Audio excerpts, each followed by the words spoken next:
Those who forsake the law praise the wicked. Those who uphold the law resist them. Welcome to the Voice of Resistance. Here's your host, Randall Terry. A few years ago, a group of people and I traveled around the state of Kentucky. And if my memory is correct, there were either 6 or 7 media markets in Kentucky. We went to all of them, and hopefully we got some footage of it. Mitch McConnell's Boneless Chicken Ranch.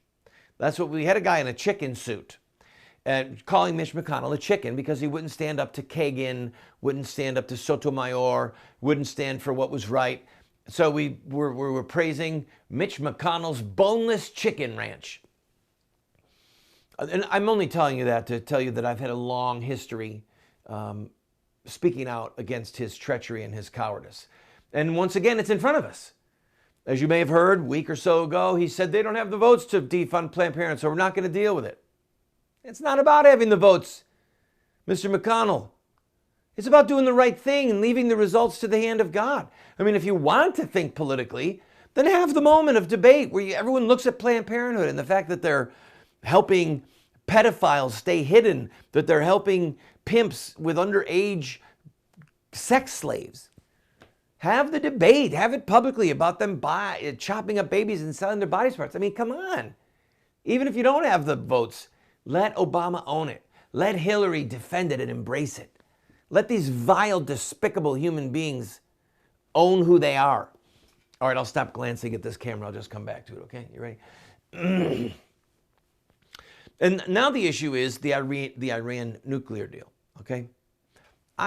With all my heart, I cannot grasp how any thinking person would say, all right, we're going to cut this deal, and we're going to give $150 billion to the number one sponsor of state-sponsored terrorism.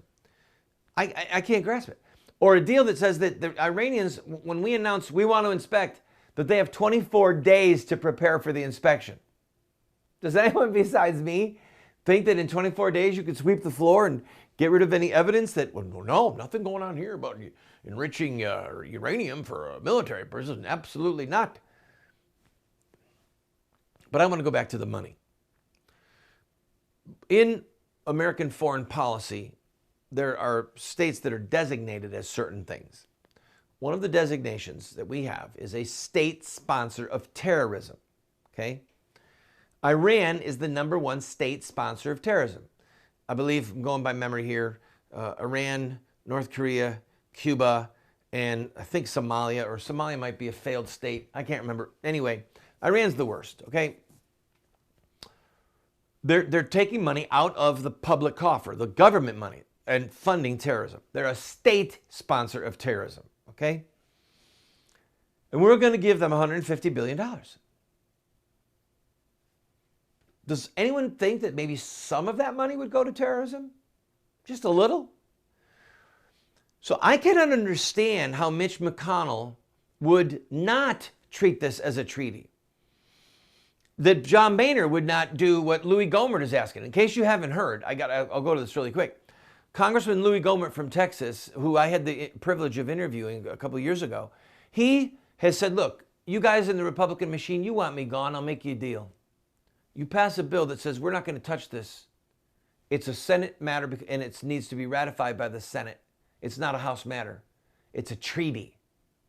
Okay? The Constitution says that treaties have to be ratified by 2/3 of the Senate. They're trying to say, oh no, this isn't a treaty. It's a treaty. Okay? If it walks like a treaty and smells like a treaty, even if it stinks, it's still a treaty. So Gohmert said, okay, you guys, Boehner, you want me gone?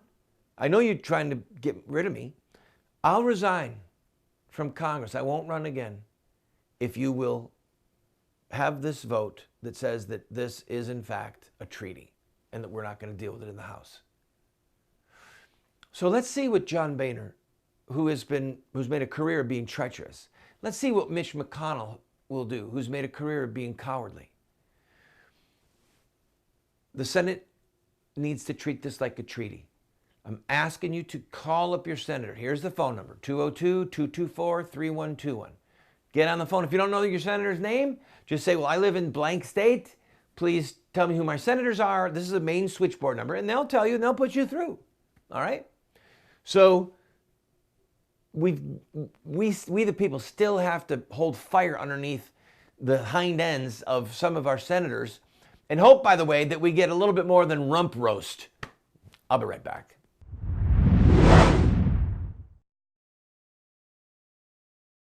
How would you like your name or the name of somebody that you love to be listed as a producer of our upcoming series, What Would Mohammed Do? If you are in a position to give a $1,000 gift, we have to buy some computer gear and some 4K monitors that cost about $12,000. One computer and 2 monitors, $12,000, because they're broadcast quality. This is not a Hewlett-Packard laptop, okay? If you can be one of those 12 people who give $1,000 or more, we will list you as a producer in the series, What Would Mohammed Do? Or if you want to do it in memory of a loved one, we will do that as well. Please, go to the GoFundMe site you see, watch the pilot, and if you say, I want to be a part of that, give a $1,000 gift, and we will put you or the person you choose as a producer of this TV series. I thank you in advance. God bless you.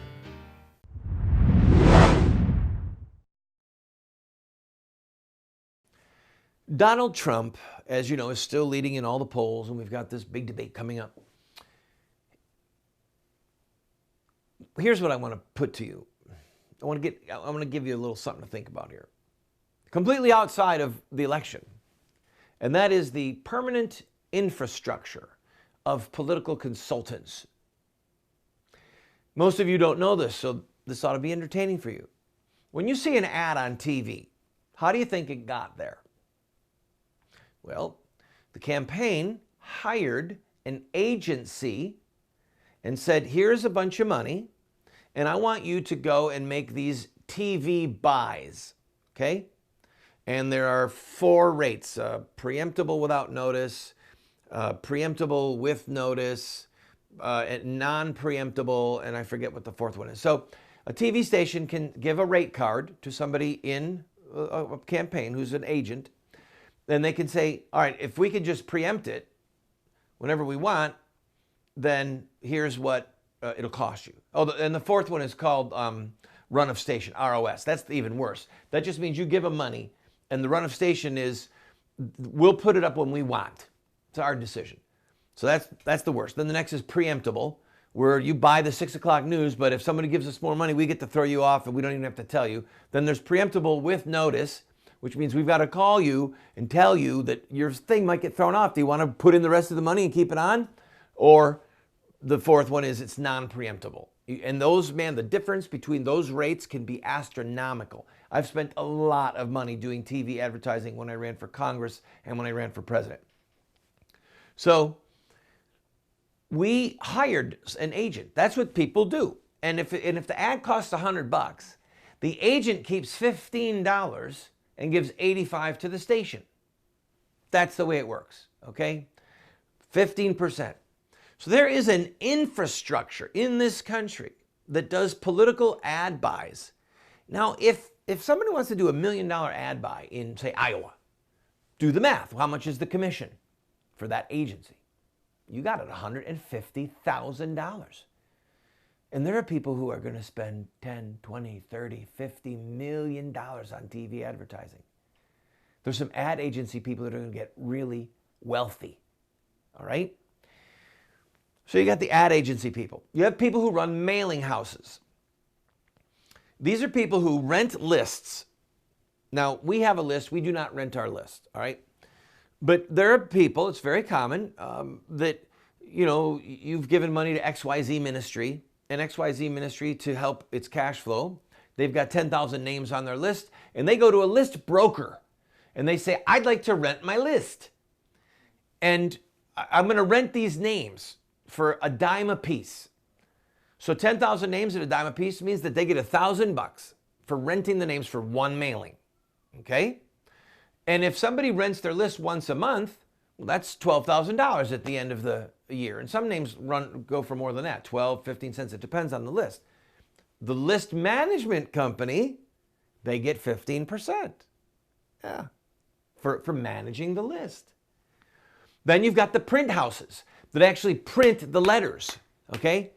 There's a handful of really big print houses that are making a fortune off printing for the stuff that comes in the mail. Then there are the consultants, the people who give wisdom and prudence to the people running for office. They make serious money, and they're just being paid for their brains, their ideas. Then there's people who write copywriters for the ads, copywriters for the fundraising letters. Do you see? And there's more, but I gotta close out this segment. Donald Trump stands to upend a good number of these people. They're trying to figure out ways to get rid of him because the inside power structure of the Republican Party isn't just the candidates and the office holders. It's all of these unelected people that are making a fortune off of political campaigns who stand to be threatened and maybe lose some of their prestige and their money if all of their ideas didn't work. They're going to say, I want somebody who thinks like Donald Trump, and it could create a whole new realm of people in the political process that aren't part of the good old boy club, whether it's the Democratic side or the Republican side. That's one of the reasons I'm so tickled that Donald Trump is running, because the entire structure that has become so corrupt and has such a stranglehold around us, the whole structure is tottering. Ooh, what if it goes down? I'll feel good about myself and about the world. Yes.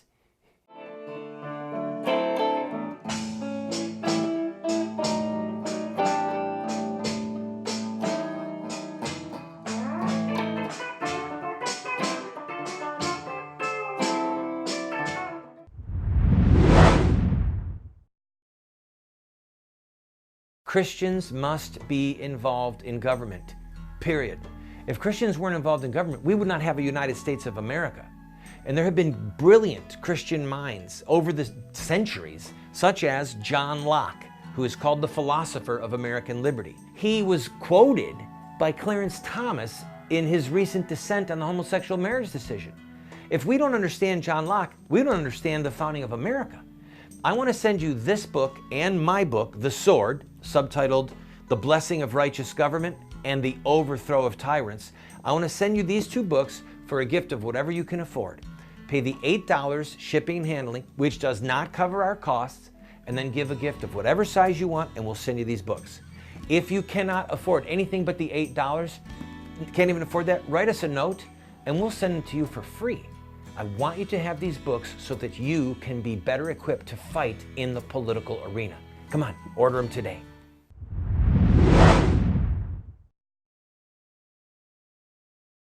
I've never seen anything like this before. This is the best treatment of the subject I've ever seen. That's what people are saying to us about our upcoming TV series, What Would Mohammed Do? Now, I'm going to let you know. We're going to run it on our network, and it's very tastefully done, very professionally done, but we're also going to try and get it out there far and wide to other networks because no one's ever done anything like this before. I have a master's degree in diplomacy and international terrorism with one of the oldest military universities in the country. I've studied Islam for 10 years, studied Muhammad for 10 years. We're putting it on TV. We're going to show you a segment right now. And I'm asking you, when you're done, go to the website that you see down at the bottom and watch the whole episode. And then, if you feel so moved, help us financially with the needs that we have. And the site tells you about the needs. Here it is. Watch it. If you want to study a religion or a philosophy, read the words of the founder. Study his life. If you want to understand communism and its impact on the world, whether you believe in it or not, read the words of communism's founder, Karl Marx. Study his life. Then look at the people who most closely live out his teachings. If you want to understand Methodism and the Methodist Church and its impact on the world, whether you believe in it or not, read the words of John Wesley. Study his life. Then look at the people who most closely live out his teachings. And if you want to understand Islam and its impact on the world, whether you believe in it or not, read the words of Muhammad. Study his life. Then look at the people who most closely live out his teachings. In this series, when we talk about Muhammad, we'll only use the sources that Muslims hold as the sacred records of his words and his life. Then we'll look at his most ardent followers, both during his lifetime and today. As I mentioned, Muslims believe the Quran is God's final word, given through one man, Muhammad. But beyond the Quran, Muhammad's personal example is central to Islam. As we'll see, Muhammad's example and the Quran together form the foundation of Islam. Okay, let's learn a few important concepts. Now stay with me. First, what Muhammad said and did and what he allowed to happen in his presence, that's known as the traditions of the Prophet. Another word for the traditions of the Prophet is the word sunnah. Sunnah means a way of life, a behavior that is followed. So, Muhammad's sunnah is his way of life, his behavior to imitate. And finally, the written record of Muhammad's traditions is called the hadith. So, say these words with me. The traditions of the Prophet, the sunnah, the hadith. These are used by Muslim scholars and preachers interchangeably to focus on Muhammad's words and deeds, which are the role model for Muslim behavior. Dr. Muhammad Ali Al-Khuli states, the Holy Quran is the exact words of Allah, God, and is the main source of Islam. The second source of Islam is hadith, the traditions of Prophet Muhammad. These traditions were also revealed to Prophet Muhammad by Allah. The prophetic traditions are an essential part of Islam, a fact confirmed by Allah in the Holy Quran.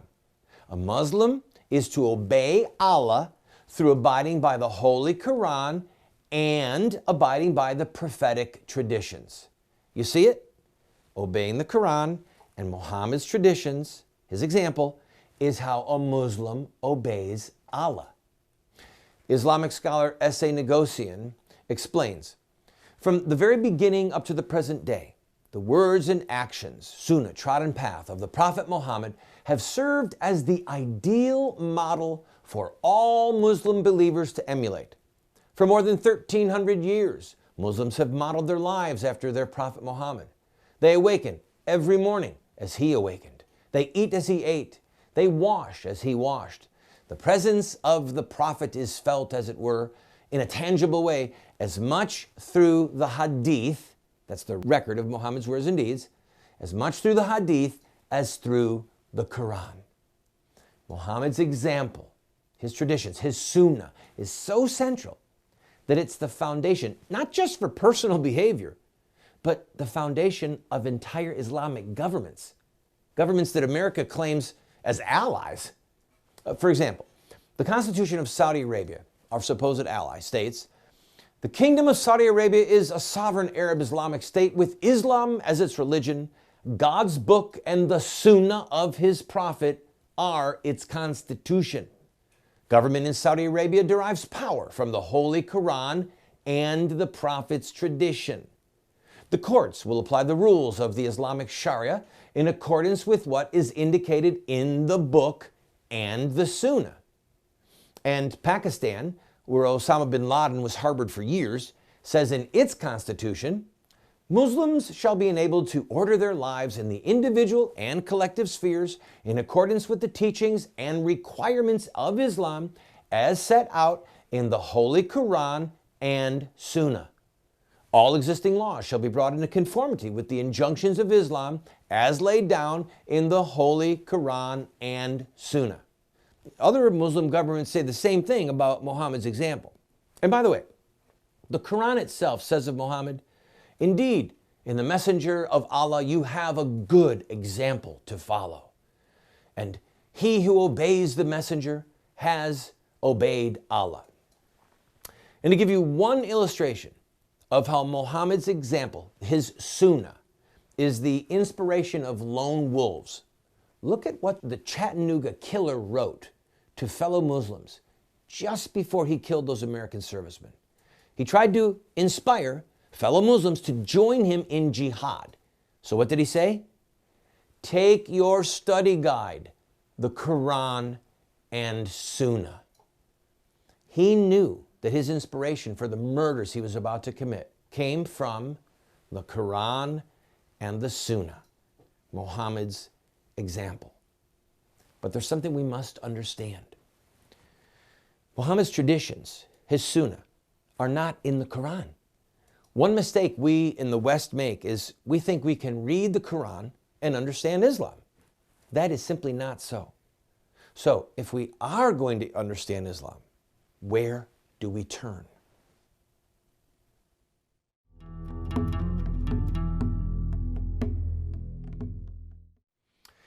I hope that you enjoyed it, friend. You can see why people are telling me, no, we've never seen anything like this. Very paced, scholarly, respectful, just telling the truth, using Islam's own words. Please write down that website, gofundme.com/Randall Terry, and watch the first episode. Just take you 22 minutes. Then you can write to me, tell me anything that you would like to see change, anything that you think was great, anything you think was bad. We read all our mail, okay? Go watch it. Pray for us. I'll be right back.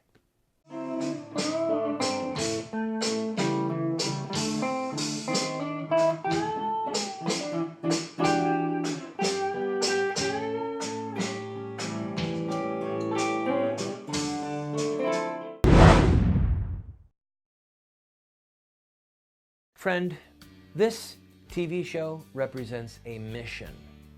It's to be a voice of resistance to the evil in the land, but also to inspire people like you to take a stand at any level that you might be able to equip you, to inspire you, to challenge you, to give you the rhetorical ammunition that you need. But we still have to pay bills. This program, as you know if you're a regular viewer, we don't spend a lot of time raising money. We don't spend a lot of time saying, oh, you need to buy this and we're going to... No, we're bringing you a message, but we still have bills that we need to pay. I'm asking you, if you have been blessed by this show, to please go to our website or send a check to the address you see on the screen or call the phone number that you see on the screen and use your credit card and to give $50 or $100 or $500 just to help us meet our normal expenses. And we'll keep bringing you this hard-hitting show.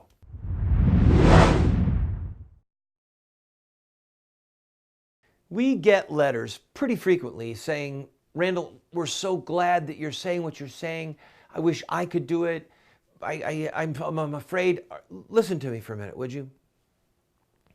Homosexual marriage, so-called, murdering babies, selling babies' body parts, this deal with Iran, the threat of Islam, and the threat against free speech, freedom of religion, the cruelty to women, all of it that's inherent in Islam.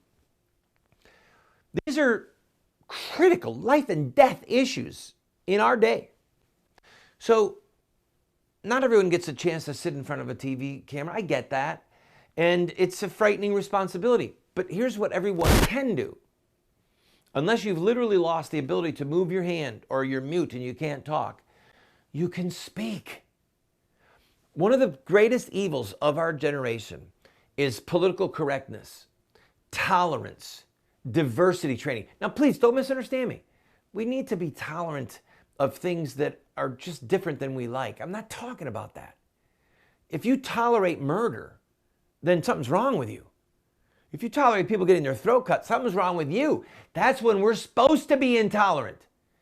But we've been browbeaten for so long. Be tolerant, be multicultural. Don't be cruel to people who don't believe like you believe. That we're just afraid to say anything. I don't want to offend anyone. Lose that spirit, lose it, throw it away. And have the courage at work, with family, with neighbors, in church, letters to the editor, phone calls to talk radio.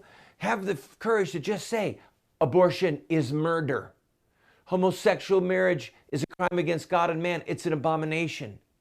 Historic Orthodox Islam is a threat to human freedom. Just say these things. Get the courage to say them. Try it. Say it over and over. You'll get more courageous. And God can use you and your voice.